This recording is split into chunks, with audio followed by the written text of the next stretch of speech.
تو گویا مطلب یہ ہوا کہ جس جس چیز کی انسان کو ضرورت تھی وہ ساری کی ساری ہم نے ان چیزوں میں رکھ دی ہیں،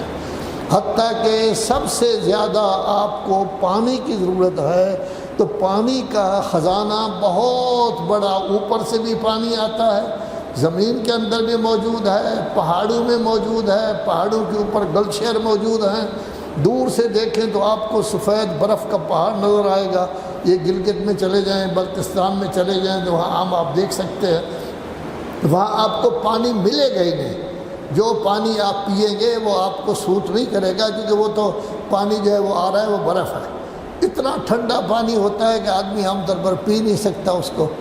نگر میں ہم گئے تھے، مولانا صفدر حسین صاحب قبلہ بھی ساتھ تھے،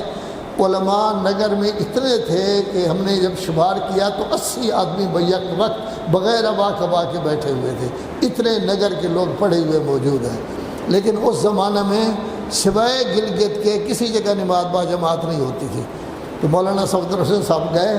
تو گلگت میں جو مولوی صاحب نماز پڑھاتے تھے وہ آغا ضیاء الدین کا نام آپ نے سنا ہوگا، شہید ہو گئے ہیں، ان کے والد تھے آغا فاضل، جن کی آواز کوئی نہیں سمجھتا تھا کیا کہہ رہے ہیں، لیکن جس وقت وہ اپنا عصا اوپر کرتے تھے لوگ کہتے تھے کہ ہمیں کچھ جوش دلا رہے ہیں، کچھ کہہ رہے ہیں، پوری قوم کے وہ گویا کہ رئیس سمجھے جاتے تھے۔ تو وہ نماز پڑھاتے تھے، نماز اتنی لمبی ہوتی تھی کہ ایک دفعہ ہم نے کوشش کی کہ نماز مغرب ختم ہو جائے، عشاء کی دوسری رکعت میں یا پہلی رکعت میں جائیں گے، دونوں اکٹھی پڑھ لیں گے۔ کافی دیر، آدھے گھنٹے کے بعد ہم گئے تو وہ مغرب کی تیسری رکعت تھی، تو مولانا صفدر حسین صاحب قبلہ نے وہاں جمعہ پڑھایا، جمعے کا خطبہ دیا،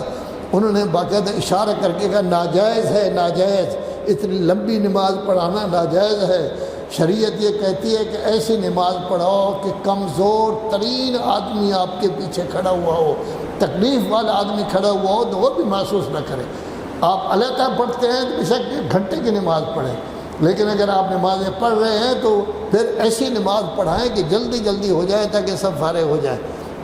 لیکن اس بیچارے کی تو عادت تھی، بعد میں بھی اتنی کمی جو ہے وہ نہیں ہو سکی،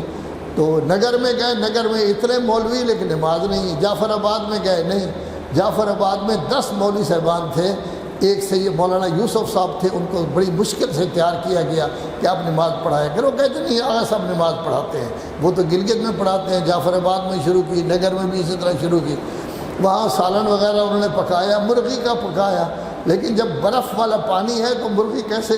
جو ہے وہ بنے گی؟ پتلی رات 11 بجے کہیں بنی، کسی کو بخار ہو گیا، کسی کو جو ہے وہ کچھ ہو گیا، کسی کو کچھ، جتنے آدمیوں نے یعنی پنجاب کے جو لوگ گئے ہوئے تھے سارے کے سارے مریض ہو گئے، کیونکہ وہاں تو پانی ہی برف ہے اور ہر طرف سے، اس طرف سے بھی آ رہا ہے، اس طرف سے بھی آ رہا ہے، لیکن یہی پانی آپ کے لیے دریا بن کر آتا ہے، دریائے سندھ، اور آپ کو فائدہ دیتا ہے، آپ کے پورے ملک کو فائدہ دیتا ہے۔ تو اس میں حکم دیا گیا ہے کہ ہم نے اس میں ہر شے جچے تلے انداز میں آپ کے لیے پیدا کی ہے۔ تو زمین کا فرش بھی ہم نے بچھایا ہے، پہاڑ جو نعمتوں سے بھرے ہوئے ہیں یہ بھی ہم نے ان میں اگایا ہے، ہر چیز وزن جچے تلے انداز میں ہم نے آپ کے لیے بنائی ہے۔ وَجَعَلْنَا لَكُمْ فِيهَا مَعَائِشَ